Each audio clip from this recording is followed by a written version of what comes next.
Well, that gets into a complicated subject having to do with evil in wartime or times of group conflict, which is different from what we've been focusing on, which is evil in peacetime. So that certainly the victims of terrorism experience the terrorist as evil. I have no trouble, for example, calling Khalid Sheikh Mohammed evil, the one who cut the throat and beheaded Daniel Pearl, the Wall Street journalist, after making him say, "I'm a Jew," in Pakistan. That's a terroristic act, which is, like many acts of terrorism, meant to warn the public. The terrorism is often, there are many motives for terrorism, but one of the main ones is public warning. Like you do, anyone who's thinking of doing whatever, this is what's going to happen to you, so that it acts as a deterrent. It's, of course, extremely far, outrageously beyond what would be necessary, you know, as a public warning, and that's why we experience it as evil, because it has that element of excess, which is one of the essences of evil. It's over the top.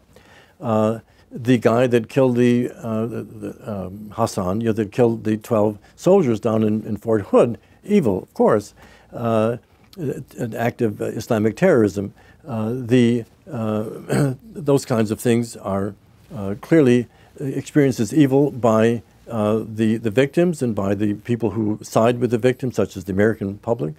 But the thing is, the people who commit the terrorism, they, as you know, like in 9/11, consider the Americans as the great Satan, and we're the infidel. Because we don't subscribe to Islam, etc. So they experience us as evil at the same time we experience them as evil. And we don't have a God that descends from the sky and says, well, I've looked over your situation and I've looked over the other guy's situation, and I really think evil is on the side of the ones who blew up the World Trade Tower.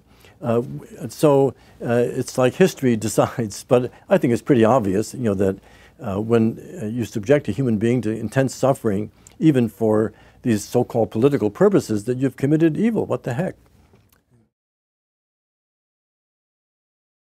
Well, they're not on my scale because my scale is really earmarked for rape and serious crimes of violence and murder. But I do notice that in the case of Bernie Madoff, because he lost $60 billion of other people's money, which is so mind-boggling, it's hard to get your brain around that.